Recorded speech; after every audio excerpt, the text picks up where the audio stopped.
At the age of 45, Salahuddin became one of the most powerful figures in the Muslim world. He was able to succeed in liberating Palestine in all of these crusades and destroying the crusades, because they all came from different areas. The army didn't just come from one area, they all came from different areas, and he employed various different strategies and tactics in war to ensure that they were defeated. Because they were well versed in war, the Crusades were well versed in war. It was imperative for him to ensure that he tried to employ as many different types of strategies in war for all of the different areas in order to penetrate them, in order to destroy them. And that's exactly what he did. That was, for us as Muslims, probably the most important thing that Salahuddin Ayyubi was able to do, was to unite all of the Muslim areas and then to liberate Palestine. This Salahuddin Ayyubi, he's known amongst almost all quarters of the Muslim world. Whenever we talk about individuals in history who played a major and significant role in the influence of contemporary Muslims and Muslims at that time, in those day and age, heroes, if you like, that we can look up to, respect, revere, in the sense that we can take many lessons from their lives. No doubt that Salahuddin is one of those individuals that comes right at the top. Leaving aside, of course, the companions of the Messenger Muhammad sallallahu alaihi wasallam, the tabi'in and the tabi'in, and of course we have the ulama after that. But this individual in particular played a very significant and fundamental role at that time. And he's respected, if you like, as a benevolent man, revered amongst Muslims and non-Muslims alike. And that's the beautiful thing about him. If non-Muslims strip away all of the pejoratives that they have in their minds about Islam and Muslims, and they look at individuals in history independent from any preoccupied ideas that they have in their head, then of course we have some of those sincere individuals that, and we always know that Muhammad sallallahu alaihi wasallam comes at the top as always as the most influential man in history. But there are many individuals, historians, that have wrote about Muslims that have played a significant role in affecting the lives of Muslims and non-Muslims alike, and Salahuddin Ayyubi is one of them. I mean, the French, they revered him so much that they named one of their tanks actually after him. And you know, when in military arcades, when they take place, all of the different types of artillery that they have in their possession, countries and nations, they're giving them all titles and names. So tank is meant to be one of those formidable types of artillery that are that is normally in the possession of any army, Muslim or non-Muslim. And the French decided to name one of their tanks actually after him. That's how much they looked up to him, Salahuddin.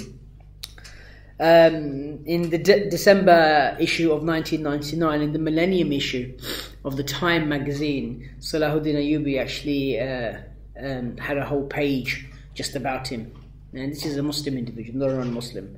Remember, at the time of the Millennium, there was always this discussion about, this was obviously prior to 9/11, but there were a number of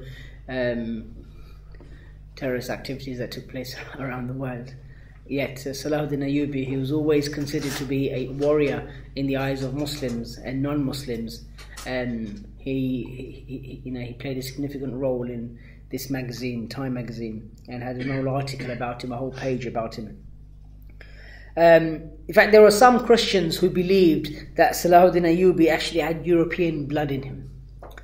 The reason why they believed that is because the kind of actions that this individual partook in, they just couldn't understand, they couldn't accept that this person was actually a Muslim. You know, and it's the kind of activity that normally you would find that perhaps Christians would do, because they always have this saying of, you know, love their neighbor, love the enemy, pray for the enemy, turn the other cheek, so on and so forth. And they wouldn't expect a warrior like Salahuddin to behave, and I will go through some of the examples. They wouldn't expect a leader of an army, a warrior, to behave in the way that he did, to such an extent that they said that actually we believe that Salahuddin's got European blood in his veins, and he was actually a Christian knight at heart. A little bit like what they say about Obama being Muslim, you know, secret Muslim. This guy was meant to be a secret Christian because of his behavior and because of his actions. Now, Salahuddin Ayyubi was born in Tikrit, which we all know become famous obviously because of the Iraq War. In Iraq he was born, and he was from a Kurdish background, he was from a Kurdish family, and of course he could speak Arabic, he was well versed in the sciences of Islam as well. His father was called Ayyub, that's why he's known as Salahuddin Ayyubi. His father was called Ayyub, and he himself was also a very, very good Muslim. He was quite skilled in administration, and he was actually a governor of the town. He was appointed as governor of the town. That's his father. When Salahuddin Ayyubi was young, in 1143, when he was only about 6 years old, it was a sultan at the time called Sultan Zengi, who was in charge of Mosul, and he appointed his father Ayyub as the governor of a town called Baalbek. Now, Sultan Zengi defeated at the time, there were crusaders, and there were a number of different types of, during different areas, there was a number of different crusades that was fighting against Islam, trying to occupy different areas in different significant cities in the Muslim world. At the time, Aleppo was obviously quite rich in Islamic culture and Islamic knowledge, with universities, colleges and schools. Sultan Zengi defeated the Crusades in the south of Aleppo in 1130, and then again in 1144 he recovered another city called Edessa. Now, when the Sultan Zengi died in 1146, he appointed his son Nuruddin to succeed him. Now that's quite significant, because Nuruddin is an individual, and there are a number of individuals that play quite an important role in the influence of Salahuddin. Nuruddin was one of them. So he was the son of Sultan Zengi, and he succeeded him. So when Nuruddin became in charge, he had tremendous amount of respect for Salahuddin, tremendous amount of respect for his father as well, Nuruddin. So he appointed he appointed Ayyub as the senior commander of the militia in Damascus. At the time, one of the individuals that was quite influential, one of the scholars that was quite influential in the Muslim world, was Imam Muhammad al-Ghazali. Now, there was obviously a lot of controversy about Muhammad al-Ghazali and his work, so on and so forth, but he played a very, very important role in the way, the mentality, i.e. the spiritual aspect of the leaders at that time. Perhaps not very significant in the political sense, but in the spiritual aspect and the various spiritual sciences of Islam, he played quite a major role in an influence on a lot of the Muslims at the time. Now, during those days, individuals, they used to assume a responsibility at an early age. So it wasn't like today, where you find that somebody is still 20, perhaps 19, 20, and in terms of his mentality or mentally is still considered to be quite immature. Salahuddin was somebody who actually got married at the age of 14. Now, you know, it's quite rare today for anybody, even in the Muslim world, for people to actually get married. And yes, nikahs are done when people are perhaps young, 6, 7, 8 years old, and they get to actually consummate the marriage perhaps at a later age. But, you know, when cousins, when they're born, they say, well, I'm going to take this person for my daughter, I'm going to take this person. But literally the marriage did take place for Salahuddin at the age of 14.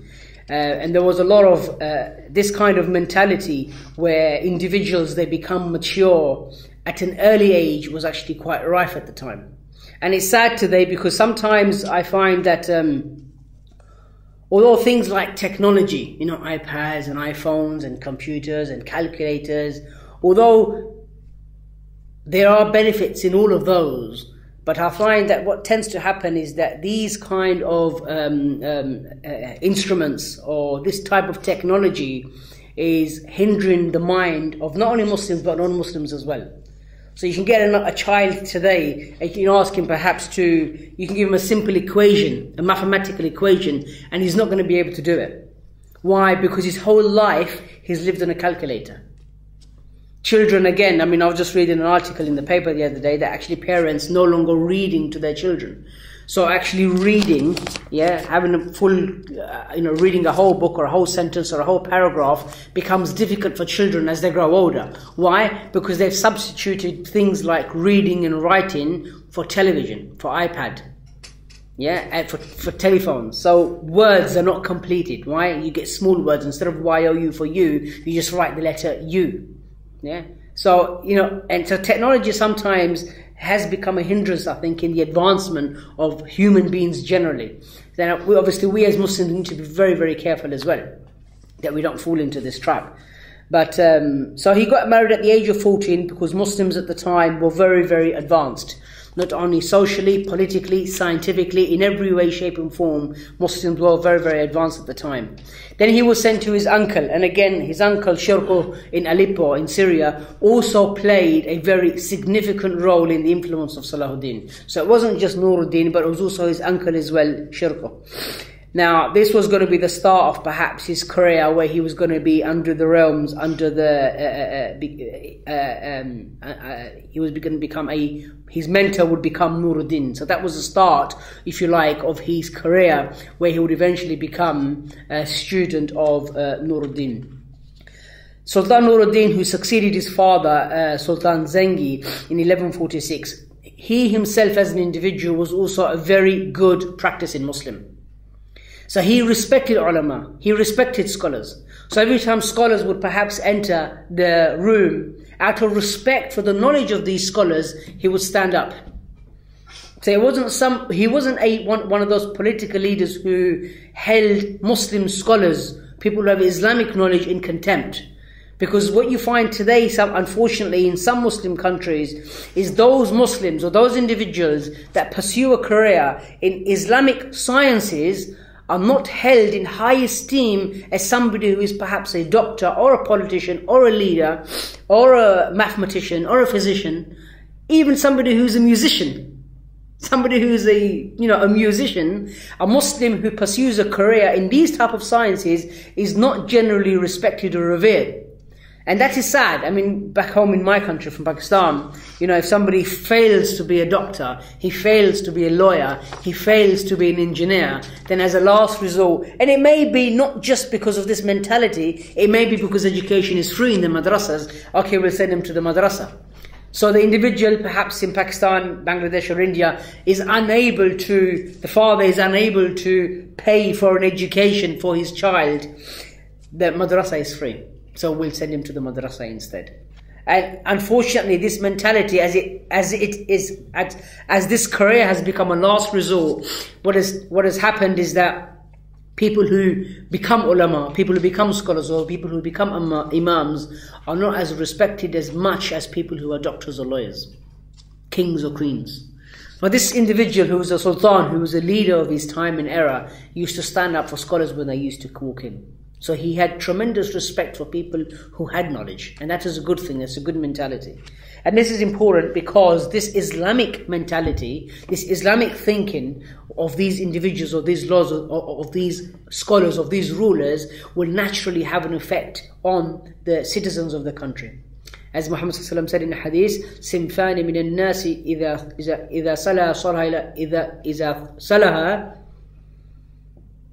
I forgot on the hadith. Muhammad said in the hadith that if there are two people, if they become good, the people will become good. If they become bad, either either nas. If they become bad, then the people will become bad. And who are they? They are the scholars and they are the rulers. So if these two become bad, that will have a natural effect on the citizens. That will trickle down and have an effect on all the citizens of that state. So if the scholars and the leaders are good, then we expect the people to also to be good. That was the situation there. That those leaders were good. They respected people who had Islamic knowledge. They respected people who were practicing. They themselves were Islamists. And somebody like Nuruddin was an individual, and also his father, and he learned from his father, Sultan Zengi. He used to promote Islamic schools. They used to build Islamic schools. They used to fund Islamic schools, colleges and universities. And that is the kind of thing that we obviously as Muslims should be doing. And every movement should be doing that. And if we have a look at some of the Islamic movements that have now started to come into power, you've got the Hamas or the Ikhwan Muslimin in Egypt, because they used to work with the Muslims on the ground.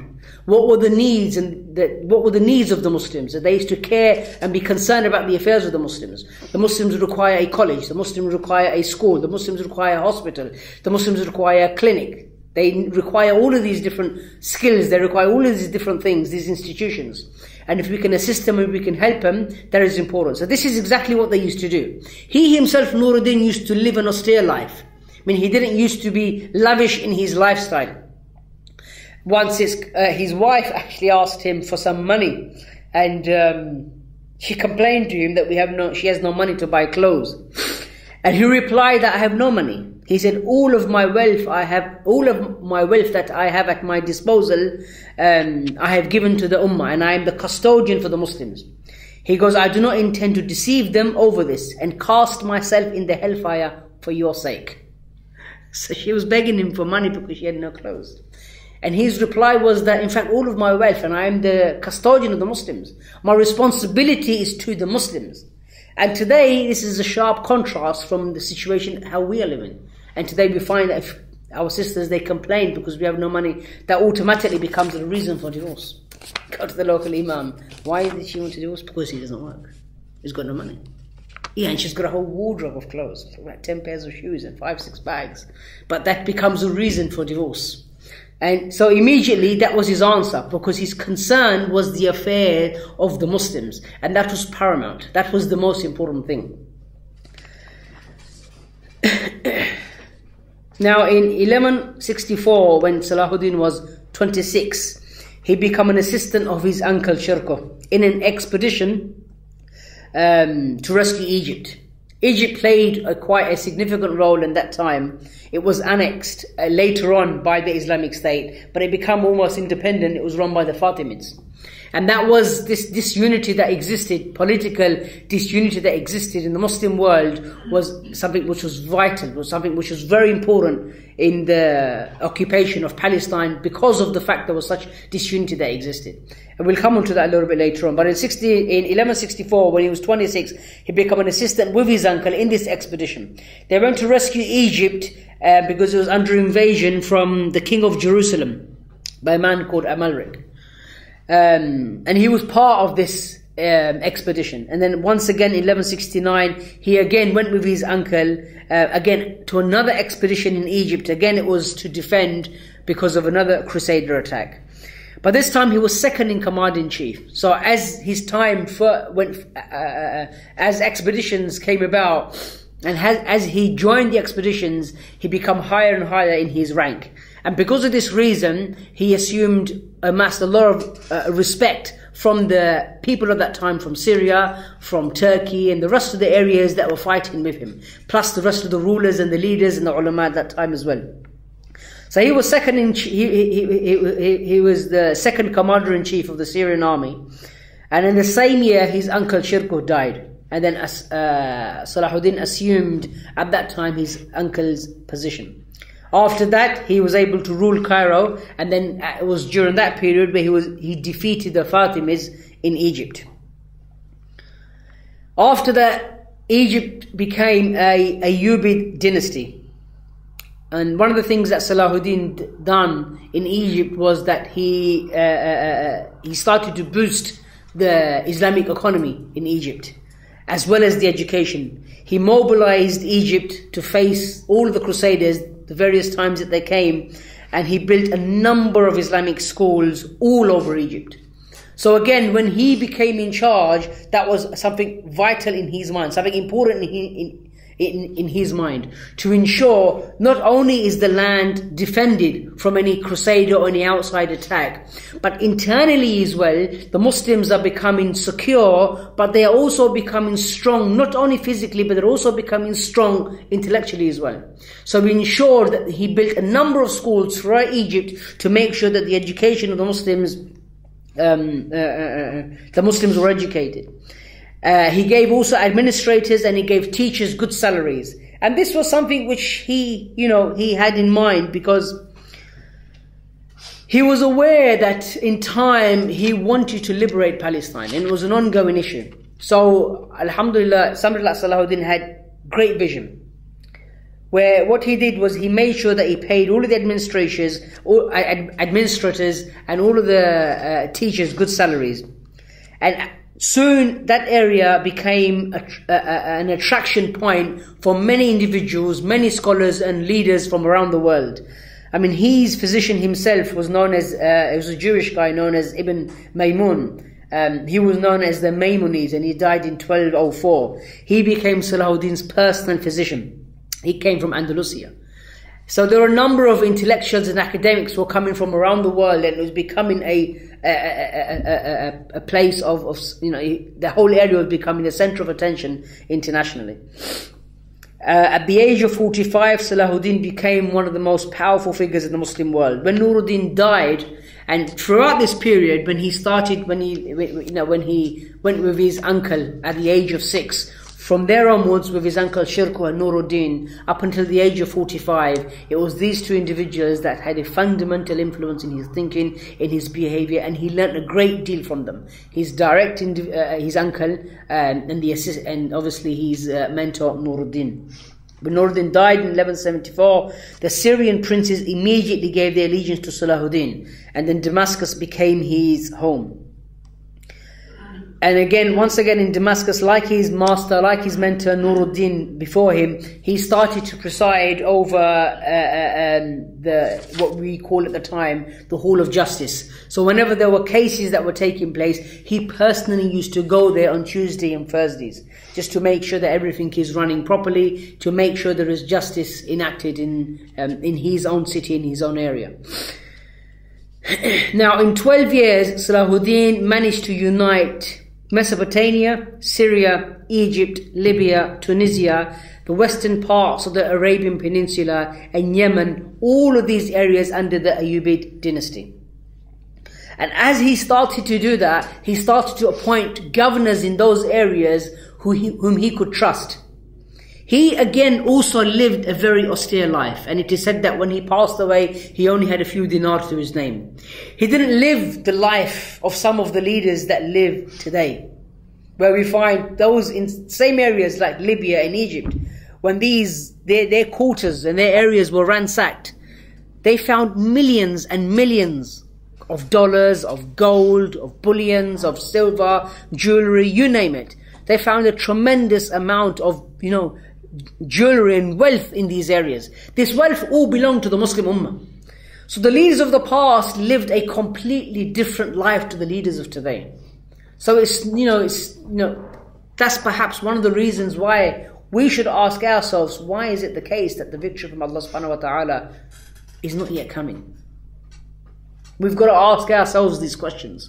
And at that time it did. Allah subhanahu wa ta'ala favoured the faithful, favoured those who were practicing, favoured those who were God-fearing, who were fearing Allah subhanahu wa ta'ala.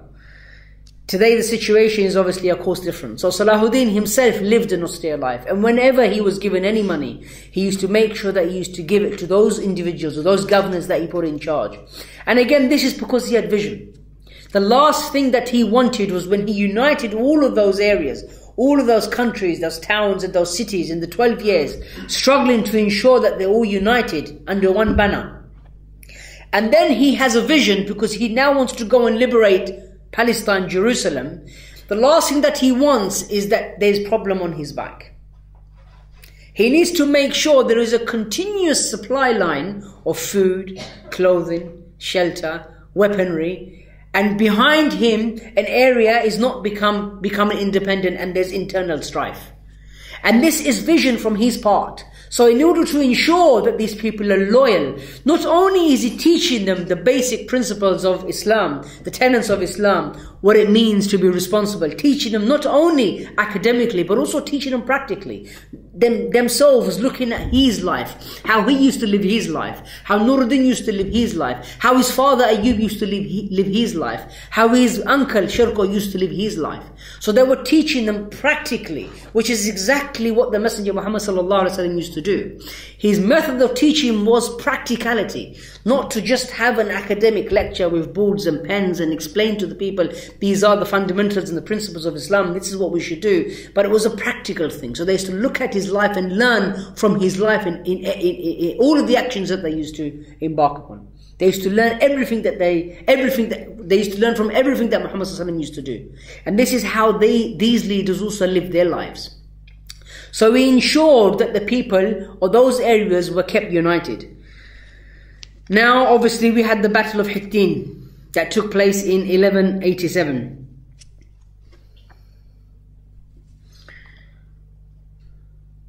Now, in 1187 was when Salahuddin decided to embark upon this battle. And the reason why he did that, and this was in return for what the Crusaders did when they killed Muslims in an area, the Crusaders of an area called Iraq,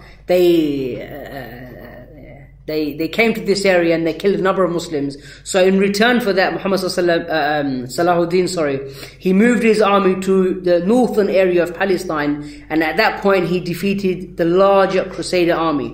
And this was a decisive battle, the famous battle known as the Battle of Hattin. This was in July the 4th of 1187. And 3 months after this battle was when Salahuddin, he captured Jerusalem.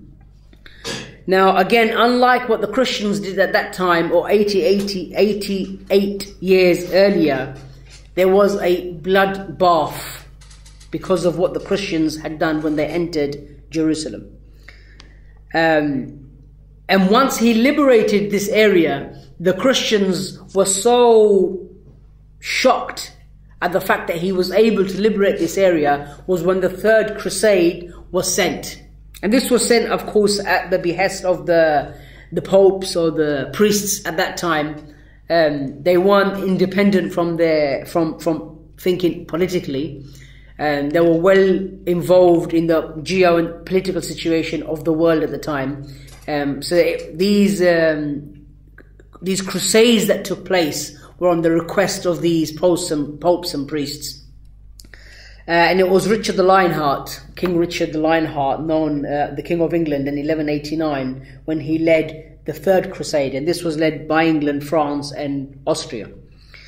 Now, there are a number of reasons why we could say that Salahuddin was well respected amongst Muslims and non-Muslims alike. He was seen as a great and a magnificent leader.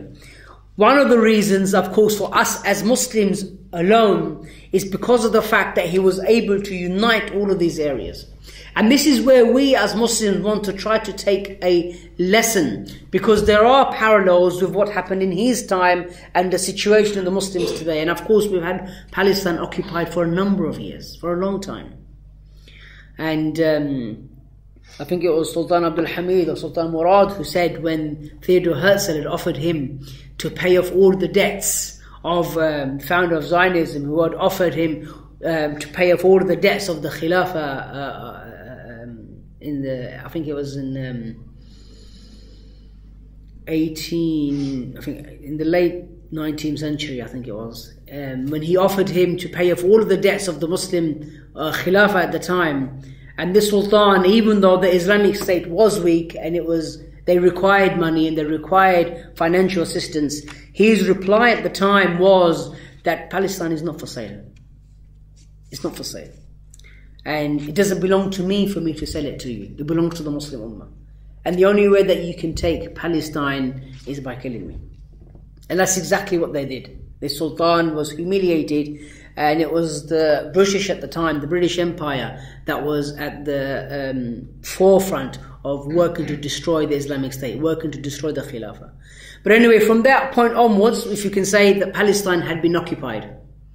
And we now, obviously, it became independent in 1947 when the Balfour Declaration was signed. It's a long time. And Salahuddin was in a very similar situation. For years it had been occupied. And one of the things that kept the occupiers in that country was the division of the Muslim Ummah. It was divided. And each governor assumed power and responsibility for himself and become independent from the Islamic State. So this is my area, my private army, my land, my castle, my area, this is my town, my turf, my manor. That's it. And the governors themselves all become independent, and they fought each other. Until Salahuddin came along, and then he united all of these people. And again, put people in power who were to make sure that not only did they were loyal to him, but also ultimately they had the allegiance to Allah subhanahu wa ta'ala and His Messenger, that there wasn't going to be this disunity. So he worked hard to ensure that one of the first things that he needs to do is to ensure that at least the Muslim areas and all the governors with those armies are united. And that was one of the ways. The Battle of Hattin itself is another lecture, but that is one of the ways how he was able to succeed in liberating Palestine in all of these crusades and destroying the crusades, because they all came from different areas. The army didn't just come from one area, they all came from different areas, and he employed various different strategies and tactics in war to ensure that they were defeated, because they were well versed in war. The crusades were well versed in war. So it was imperative for him to ensure that he tried to employ as many different types of strategies in war from all of the different areas in order to penetrate them, in order to destroy them. And that's exactly what he did. So that was, for us as Muslims, probably the most important thing that Salahuddin Ayyubi was able to do, was to unite all of the Muslim areas and then to liberate Palestine. But for Muslims and non-Muslims alike, one of the things that he did that was so significant was that he didn't replicate exactly what the Christians had done. Because what they did about 88 years earlier on, and this was written in the memoirs of those individuals that were fighting at the time, memoirs that we can perhaps find in the British museums or any other museums around the world. And they wrote in the memoirs that when the Crusades came to Jerusalem, they ransacked the area, and with their horses they came into Jerusalem from one area to another, from if you like, from the north to the south, destroying anything in its path. And they came back on horseback. They came all the way back to the front, and they started again, going right to the end, destroying everything that they can, until they wrote in their memoirs that the horses were swimming in the blood of the Muslims. And the legs, yes, up until the feet of those that were sitting on the horseback, their feet were drenched in the blood of the Muslims. So this was something that the Muslims didn't forget. It was something that the Muslims had in mind. The Muslims were well aware of it. And Salahuddin Ayyubi was well aware of it. In fact, the Christians were well aware of this fact, of what their predecessors had done. Because they expected Salahuddin to do exactly the same. But he didn't. That's the thing. He didn't do that. He prevented a bloodshed of Muslims and non-Muslims. And there was 100,000 Christians at the time. So he spared the lives of 100,000 Christians. Not only did he spare their lives, not only did he replicate the barbarism of the Christian crusades at the time, he also, not only did he spare their lives, but he also gave them a safe journey, a safe departure with their property and with their belongings. So he said, you're free. He said, you're free to go. And this is similar to what the Messenger Muhammad sallallahu alayhi wasallam had done in Mecca. In Fath Mecca, and we know how much the people of Mecca tortured Muhammad sallallahu alayhi wasallam. They sent assassins to kill him. The Ashab Rasulullah were killed. The first martyrs were in Mecca. You know, they boycotted him, so on and so forth. They insulted and ridiculed him and his family, his wife, his daughters, his companions. But yet when Muhammad sallallahu alaihi wasallam was able to conquer Mecca, they expected the same thing in return. So they expected to be killed and massacred, because they know what they did to Muhammad sallallahu alaihi wasallam was so bad. Yet Muhammad sallallahu alaihi wasallam said, no, you're all free today. Except a few individuals, Muhammad sallallahu alaihi wasallam didn't do this. So he didn't enact revenge. He didn't come back and say, what you did to me 20 years ago or 15 years ago, this is what I'm going to do. And this is exactly the tactic that Salahuddin Ayyubi used. And you know, he would have been justified, I think, legally, morally and ethically to replicate what the Christians had done before. There are verses in the Quran that we fight them in the same manner. And even legally and I think ethically, they were expecting that. Because what the Crusades did was just barbarism. Just killing anything and everything. Until the horses were swimming in Muslim blood. So they were expecting him to do exactly the same, but he didn't. So he saved 100,000 Christians. Not killing them. And he said to them, you're all free to go. Move your belongings and there's going to be a safe passage for you to leave. Out of them, about 84,000 of these Christians decided to go back. Go back and join their Christian brethren in Syria. The other thing that he also did was he released the prisoners, and those that were unable to pay their ransom, he paid it themselves. One of the agreements that they had, one of the conditions of surrender of Jerusalem was that every Christian pays his or her ransom. So they pay money and then they're free to go, which was fair. And they all accepted this. This was all part of the agreement that they had with Richard the Lionheart. Now, there are thousands of Christians, and mostly women, and they were unable to pay their own ransom. So in order to make sure that none of these people fell in slavery, it was Salahuddin's brother, Al-Adil, and it was his brother-in-law known as Duke Bure, and it was he himself, Salahuddin, who paid for the ransom themselves personally, out of their own pockets. And again, this was something which the Christians didn't expect. They didn't expect this kind of justice from Salahuddin. First of all, he didn't kill them like the way that they killed Muslims. Secondly, he allowed them to go free without to be taunted or without to be persecuted, and said, you can go now yourselves, you are free, we'll give you a safe passage, and you can take your belongings with you. And then those that were not able to pay their ransom, he paid himself. In fact, we find that there were individuals at the time, there were his advisors that were insisting that why don't you take the wealth of those individuals. There were 3 or 4 individuals that were Patriarch and Heracles. There were 3 or 4 individuals that were very, very rich at the time. In fact, they were so rich, they had so much wealth that they had currency by the load when they were taking it. So he was advised by his own advisors that why don't you take their wealth?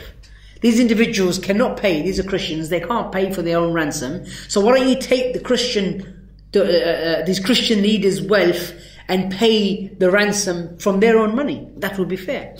And he said no. He said, I'm not going to do that. And the reason why he didn't do that is because that was not part of the agreement. And he made sure that he honored the agreement. And this is something for us as Muslims to also learn from. Allah subhanahu wa ta'ala says in the Quran, Ya ayyuhalladhina amanu awfu bil uqud. O you who believe, honor your agreements, honor your contracts.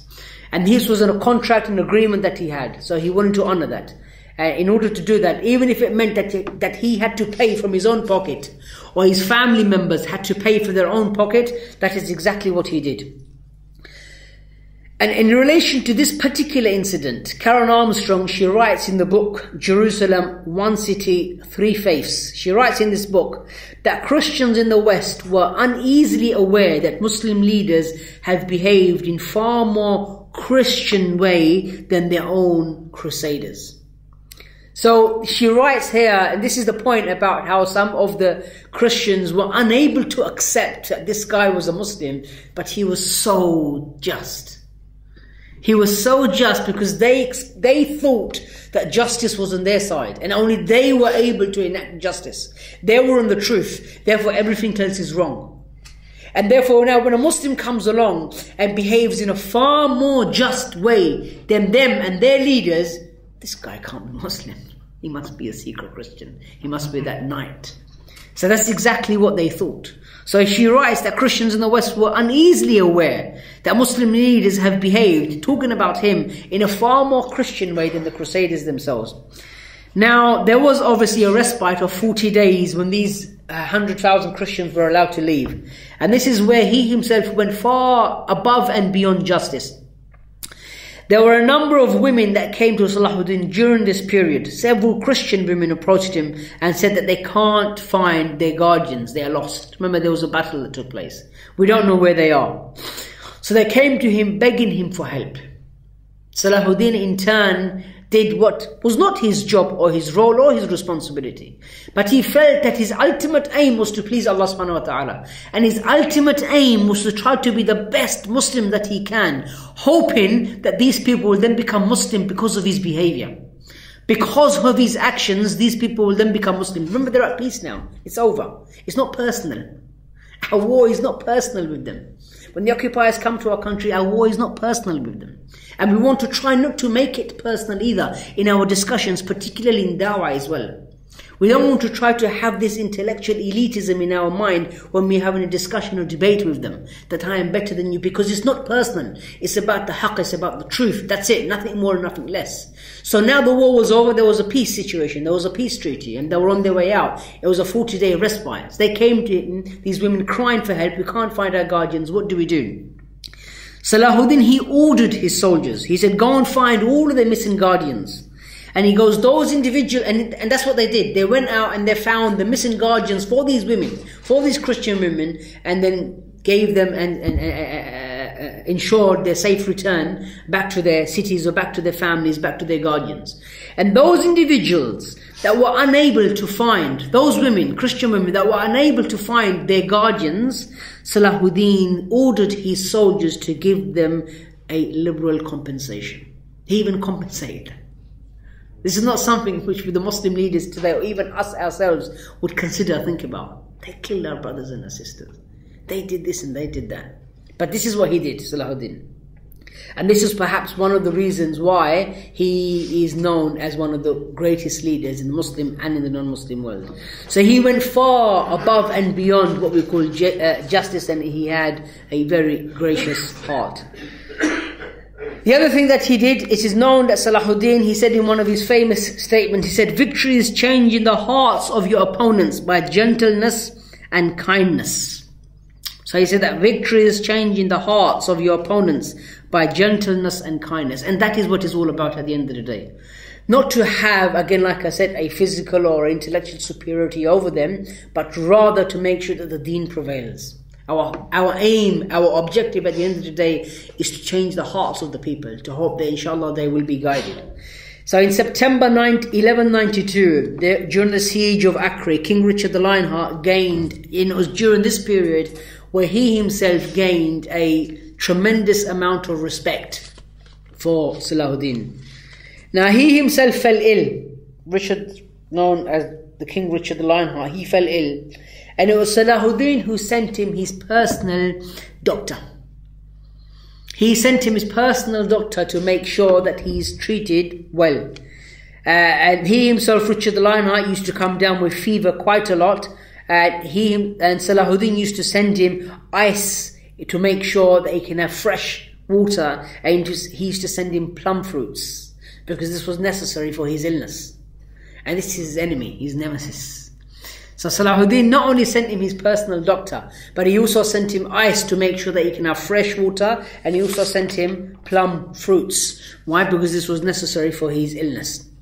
During another incident, and this is another reason why Richard the Lionheart had tremendous amount of respect for him, during another incident where he was fighting, Richard was fighting against the Muslims, and there was Salahuddin's son known as Al-Zahir, and he was in charge of a squadron that was fighting against Richard the Lionheart.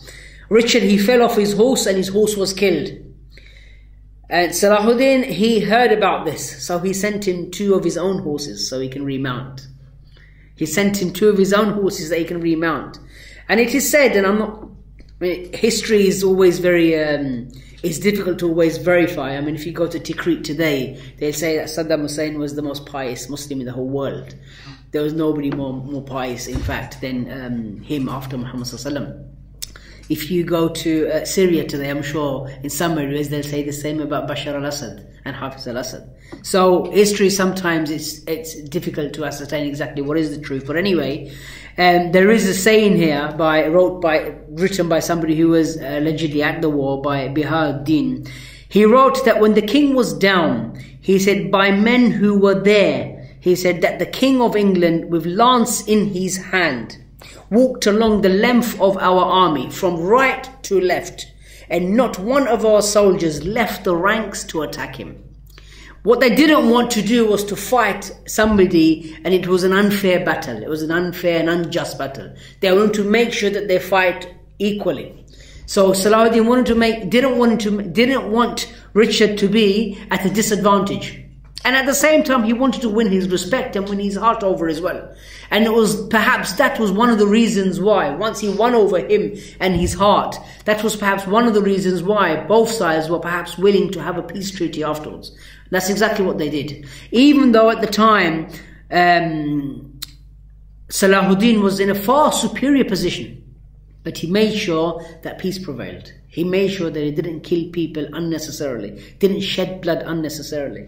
Again, during the siege, another thing that he did, during the siege of Acre, a Christian woman came to Salahuddin's camp crying, wailing, and insisting that her child had been snatched by one of his soldiers. So what Salahuddin did, again, they say he was moved to tears, and he was in a pitiful condition. And what he did, he ordered his soldiers to return, to go and find this individual child that was captured, and then to make sure that both of them, he mounted both of them on a mare, and make sure that both of them are returned safely to their camp. Another thing that Salahuddin done, that he used to have regular interaction and regular discussion with the soldiers of war, with those people who were captured as soldiers of war, prisoners of war, sorry.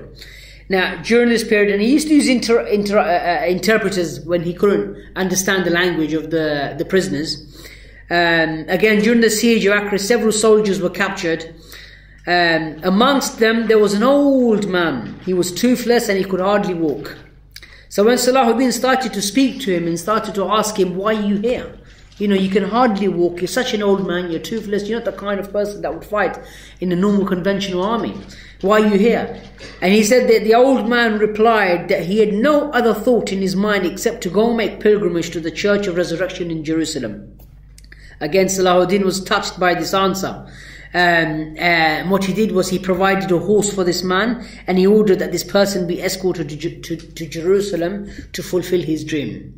So he didn't force people to become Muslim.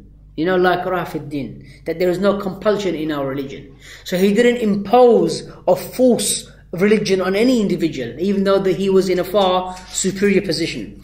Even though with all of these examples, some of us may be thinking, in our current situation, in our current geopolitical situation that we're in, with Muslim lands being occupied, Palestine the way that it is, Syria the way that they are killing Muslims and still being helped and assisted by Western forces. These leaders were propped up by them, financed by them, supported by them in every way, economically, politically and socially. We find that this guy was very tolerant. Salahuddin Ayyubi, may Allah subhanahu wa ta'ala give him Jannah, was extremely tolerant. But at the same time, remember, he was a fighter, he was a warrior, and he was the one who was able to liberate Palestine. He was the one who was able to unite all of the Muslims, and that was the ultimate aim. Finally, we find that he was not somebody who was just so tolerant that he let people go. Amongst some of the people that were captured in the Battle of Hattin, there were leaders. There was King Guy of Jerusalem, Raymond of Sidon, and the Raymond of Chatillon. These individuals were captured. Amongst them, Salahuddin Ayyubi, he gave King Guy and Richard of Sidon were released, and they were both escorted safely out of back to their living areas. But it was Raymond of Chatillon, and he was an individual who used to have a castle known as the Kirat Castle. And what he used to do, whenever Muslims or individuals, he used to have a castle. Whenever there were Muslim caravans used to go from one area to another, he used to raid the caravans. He used to create a tremendous amount of mischief. He used to burn the crops, he used to take the women, capture the women, kill the Muslims, women, children, anybody. He was a mischief maker. So what Salahuddin done, destroy fruit trees, all of the vegetation was destroyed. So he let the other two leaders go, but in order to give an example to people who used to create mischief on the land, he killed this individual.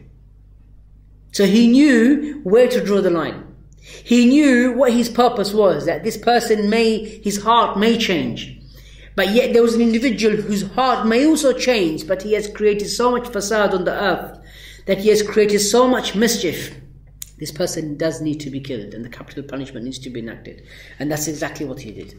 So there were individuals that he released, and there were individuals that he didn't release. There were individuals whom he respected in order to win their hearts. he behaved the way that the Messenger Muhammad sallallahu alaihi wasallam behaved. And this is the skill of a good Muslim, whether he's a leader, whether he's a da'i, or whether he's a scholar. He needs to have an understanding and a degree of wisdom that each individuals need to be dealt with differently, particularly in our line of da'wah. When we are inviting non-Muslims to Islam, whether it's somebody young or old, poor or rich, we need to try to gain these skills from the lives of the Messenger Muhammad sallallahu alaihi wasallam, from the lives of the companions, and from the lives of leaders like this, that where we can use the different type of tactics that they used in order to win the hearts of these individuals. We use different styles and means and different tactics to win the hearts of the individuals, different types of diplomacy in order to win their hearts. And this requires a tremendous amount of skill, requires time, requires effort, requires knowledge, and requires a lot of learning. So we need to try to read as much history as we possibly can and read the lives of leaders like this, who are well revered, well respected in both Muslim quarters and non-Muslim quarters alike. And this is a very, very brief history of perhaps why Salahuddin was known as a great leader, or why Salahuddin was known as a good leader. The most significant aspect of his life perhaps was the Battle of Hattin, that when he was able to liberate Palestine. And inshallah we can perhaps take many, many lessons from his life, from the life of those scholars around him, and inshallah we will also be able to, with the help of Allah subhanahu wa ta'ala, also liberate Jerusalem, Palestine. Wa akhiru da'wana walhamdulillahi rabbil alameen. Jazakallahu khair.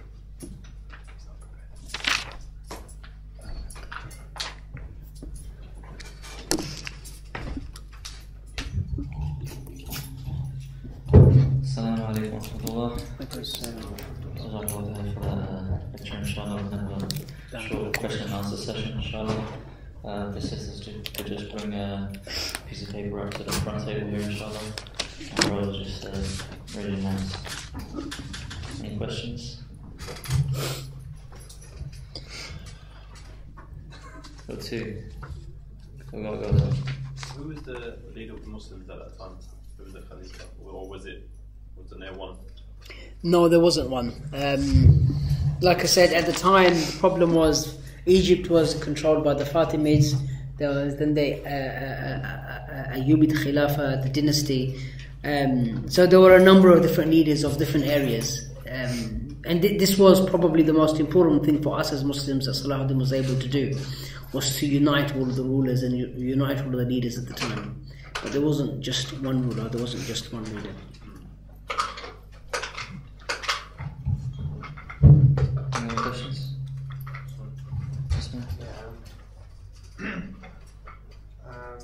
You know, him giving the doctor and the horses, you know, that just doesn't sit right with the general wala wal bara of the Muslims at the time. You know, you pray that Allah finishes them off, and you know, where is in Islam? I don't want to do it off my own feeling. Where in Islam would be the suitability? May Allah forgive him if he's done mistakes, but where would in Islam would that fit, or does it not in general? No, it does fit, because you know Muhammad sallallahu alaihi wasallam at times there were leaders who persecuted Muhammad sallallahu alaihi wasallam in Mecca. Yet when Muhammad sallallahu alaihi wasallam came to Mecca, he didn't punish all of them. There were some that he didn't punish because he wanted to win their hearts. There were individuals whilst he was in Mecca, like Umar ibn Khattab, who was coming to kill him. Yet Muhammad sallallahu alaihi wasallam treated these individuals in a different way. And perhaps this may be that individuals are able to have, they're able to read the personality of an individual. And again, as an example of the final example that I gave of that mischief maker whom he killed, Salahuddin. But there were some individuals, perhaps he was able to read the personality of this person and say this person should be freed. So yeah, it doesn't sit well with them, but you know, it doesn't sit well with some of the mentality of the Muslims today. And it may be because we've only been taught just a one-sided aspect of the war. And war ultimately, you know, is a strategy to see how we can ultimately gain victory and how we can win. And he was able to gain, you know, respect, and he was able to win the heart of Richard the Lionheart. And that was the ultimate aim. The ultimate aim was to win his heart, to see if we can get a peace treaty. And he was worried, of course, that the Muslims had been disunited for a long time. He was worried because of what the Crusaders had done before. So if he can gain this individual's heart, gain this individual's respect, where he can make sure there is a peace treaty, make sure that there is a peace treaty that they will leave, never to return, that's ultimately in the benefit of the Muslims. And that's what happened. I know anyone was waiting. Yeah. Okay. But just a response to that. But if you're giving horses to be used to kill Muslims, that's quite a step forward while the battle is in motion. It may well be, and he's not a prophet. He's not someone who is a tabi'in or a scholar from the first 2-3 generations. And like he said, it may be that he had made mistakes. But we are not able to be in a position where we can judge sitting here. You know, Allah subhanahu wa ta'ala knows what his ultimate aim, what his ultimate reason was. But what we can see was the result of that. The result of that was that this individual had tremendous amount of respect for him. And it was enough for him to say, okay, let's have a peace treaty. It was enough for leaders afterwards to write very poetic and positive things about Salahuddin. And if it meant that actions like that, many Muslims, many individuals had become Muslim, alhamdulillah, Allah subhanahu wa ta'ala is Ghafur Rahim. But it wasn't a significant mistake that Muslims were then in an inferior position and Muslims were killed. We don't know that. You know, the battlefield is a very difficult and very sensitive place. You know, and people sitting on the bench, sitting on the fence, I'm not able to judge. It's very difficult. Only those that are on the battlefield know what is the best decision to make. And even in today's day and age, sometimes decisions are made and we are sitting and thinking, I mean, why did you do that? Why did you have an alliance with these people? Why did you agree to take weapons of those people? Why did you not fight against them? Why did you have a peace treaty? We just don't know. And we think that it goes against basic and fundamental pillars of Islam, or basic and fundamental rules about al-wala and bara. But on the battlefield it's very difficult, brother, because it's lives at stake. So what are the reasons behind why somebody makes decisions on the battlefield? Only they know. And this person always used to refer to scholars and ulama before he did anything. So we don't know. We don't know what the ultimate aim, what the reasons were. From the beginning of his life, from childhood, he was taught basic Islamic sciences, and he lived around scholars. He regularly visited madrasas and schools and Islamic institutions and courthouses, visited these areas and regularly sat amongst scholars and judges when decisions were being made. So it wasn't that he was an individual that had come out of nowhere and had no understanding of Islam and was just a fighter. He himself had a lot of Islamic knowledge himself. So, I mean, what his ultimate reason was, and it may be, you know, we're not saying that these are hard and fast and facts, that this is exactly what happened, but I've heard this on a number of occasions, that yeah, he sent a doctor to him, he sent a horse, he sent his own horse to him, or he sent 2 horses to him, he also sent fruit to him, he also sent water to him, he sent things for provision and sustenance to him, to the leader. So, I mean, these may be sometimes gifts between leaders, and wars were fought at that time different to the way that wars are fought today. They're completely different. It's not like today where there's no chance. People are sleeping in their beds and from high above the sky they push a button and say, let's just kill them, kill anybody and everybody. It wasn't like that. There were rules of engagement. So an army used to sit in front of them, a whole army used to sit and they used to camp. An army used to sit here and they used to camp. There were rules and discussions and engagement between the 2 rulers and between the 2 leaders. There were rules that they both of them had to respect. You know, just simple rules. But so we don't know what the ultimate aim or the ultimate reason was, why he did what he did. But we can see the hikmah behind it afterwards, perhaps. You know, Allah Alam. Who was did Richard have an ally in the fight against the Muslims? Yeah, it was Austria. Sorry, that's my first. And secondly, what was the end of his life, Richard? Richard himself, he wanted to ultimately come back to the UK, to England. But if I can remember correctly, on his way back, there was another, I think Austria had one of the other kings had an issue with him, and I think he was captured for a while, and he stayed in prison for a while, and I think after a number of years he was released, and then he managed to come back here, and he died here in England. But that was his end. He was on his way back when he left the area of the Muslim area. He went back, and I think it was I've got it written here somewhere, where on his way back he himself was captured by one of his enemies, nothing to do with Islam or Muslims. Captured by one of his enemies for a while, and I think he spent some time in prison, and then he came back. But the three allies when they came was Austria, England, and France. All of them allied together in order to. This was the last crusade. I have a question for you. Barakallahu. I have a question. Was there any inkling to Richard the Lionheart, maybe listening to some of the Dawah and being interested in Islam? Maybe he didn't ever take the shahada, was he ever? I mean, I don't know, to be honest. I don't know if there was. I haven't read anything where he says that I was considering becoming Muslim. But he was a warrior himself. But again, the ultimate aim of the soldiers and the rulers and the leaders at that time was to ensure that there was peace, and both sides were willing. He was also willing to sign a peace treaty, and I think partly because not only that they were tired, they were fed up of the war, they lost soldiers, they were weakened, even though Salahuddin was in a superior position, but also because they respected the way that this person fought. And this does happen in today's day and age.